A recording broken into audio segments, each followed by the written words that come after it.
this video, we're going to take a look at complex by PI for vertical. So the first thing we're going to do is we're going to come to the area with complex by PI, and we're going to hover over the yellow line, which is horizontal, and we're going to get the heads up tool and open profile model. We're going to left click on that, and we're going to open it up in view number 8 by left clicking. So there's the existing ground profile for that horizontal element. Alright, we're also going to be taking a look at design standards as we do this. Design standards are based on a speed and percentage of slope and stopping sight distance or passing distance. So we're going to go up to the top under Open Roads Modeling, Geometry, and then we're going to take a look at the standards first. So you should be able to see standards there in that drop down. We're going to go Design Standards Toolbar and open that. Okay, in this dialog right now, they're both sides are empty the first time you come into it. They're loaded from a DGN library. So you can go to the pull down for the first portion, and you can tell it whether it's 2-lane or 4-lane. And this will actually go out and either design a roadway or set standards. We're looking at a 8% super 2-lane at 30 miles an hour. So we'll go ahead and choose the 30 miles an hour, and that sets that up.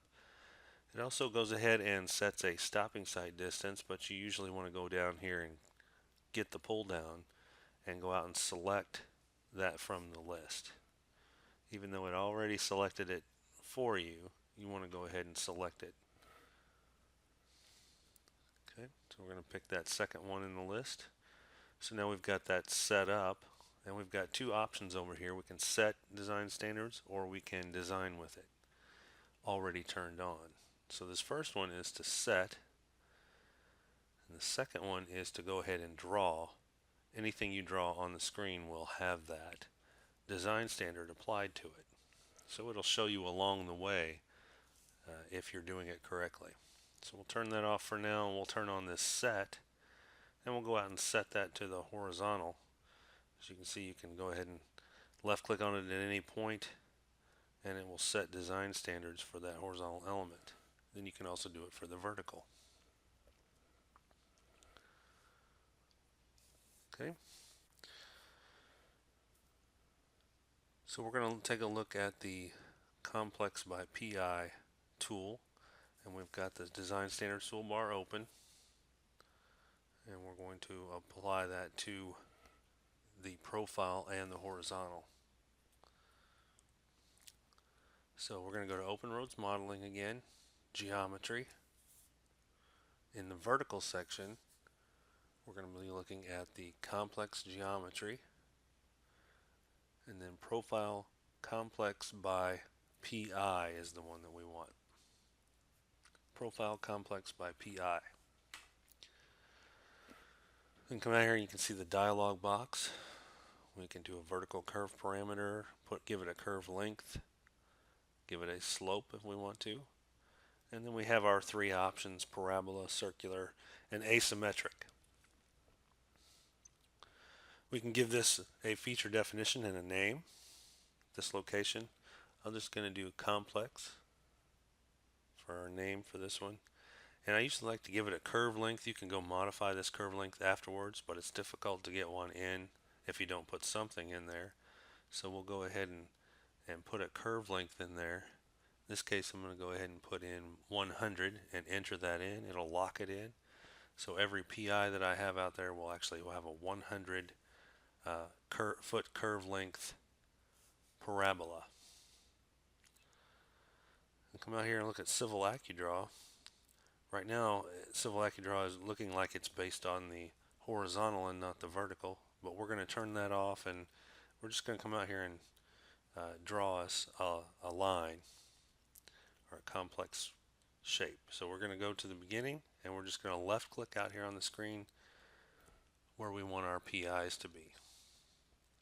And once you get to the last one, you can just right click and then you can hit F4 key and you can kind of see right here what we've got going on in this first curve. When we select it, we've got a length and we've got a curve, and that curve is 100 in there, and that's, you can modify that at any point, or any of these points can be modified. Okay, so that's the basic version. Then you can come in and turn Civil Accudraw on. We've got the profile set now as our active model, so we have all these options available for profile. Okay, we've got the Z and the slope, so we've turned that on. We're going to go back up to the complex geometry profile complex by PI and choose that tool. With Civil Accudraw on, as you can see here, we're going to go ahead and take a look at the dialog. Looks like we got our 100-foot vertical curve in there, so we're good to go. And with Civil Accudraw on, you can come out here on the screen, you can see the station will update as we move along. Okay. So we're looking at the elevation for the first one. So we're going to come out here on the screen and we're going to give this a start station of 0 plus 0, 0 and enter that in. You always want to enter it in first.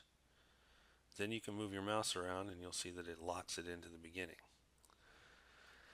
Next, we can give this an elevation, and it's already highlighted, as you can see in the dialog as we move around.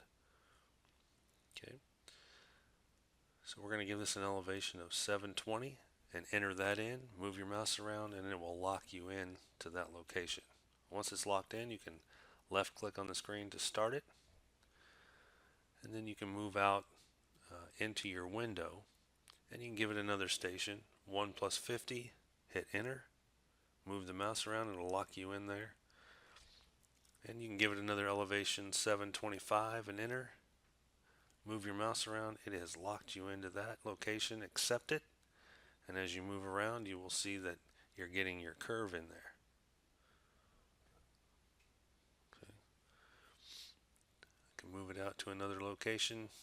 We can go down and switch it to slope for the next one. So instead of an elevation, we've got a slope. We can key in a station at this point, 3 plus 0, 0, enter that in, move the mouse around and it'll lock you in at 3. And then we'll give it a slope of -2 and enter that in. And then we'll lock that in and you can left click to accept it. For our last point, we can just come out here and snap to a location at the end of our profile, and then we can right click to end it. Okay. Once we're done with that, we can hit F4 and you can come out here and you can see that we now want to apply design standards to it. So we just drew that free-handed, and now we want to come out here and apply design standards to it. So that first option in there will allow us to set. So we can come out here onto our profile and left click on the two different profiles that we created, and you can see we've got some red X's in there and a exclamation mark. If you hover over the red X's, it'll tell you what the problem would be. The crest is less than the minimum. Design standard says 19 and the actual value is something other than 19. Okay, so we can highlight that and we can set our value in here to meet that minimum. We just went up to 20, enter that in, and you can see that the error goes away. Okay, that fixes our issue right there. So our design standard sets that up and makes sure that we meet the AASHTO standards. This one says the design standard value is 37, the actual value is 24. So we could go make changes to make that meet as well. If you use the second tool in the design standards toolbar, that will allow it to basically design according to AASHTO, and we can come up and do the profile complex PI, and this is going to tell us when we come out here on the screen and just left click locations, it's going to tell us if we have an issue right away. So we move out there on the screen and you can tell that it is allowing us to draw this out. If you get those little blue dashed lines, that means it cannot complete that radius. So we're going to come out here and left click those locations and then right click to end. And we have one error there. If we hover over that one little error, kind of hard to get to sometimes, you might have to zoom in, but it says the design standards value is 37, actual value is something else. So we can go modify that and change it. But that is designing with that tool on, and it automatically applies the AASHTO standards or checks for the standards. Okay, that is your vertical complex geometry complex by PI tool.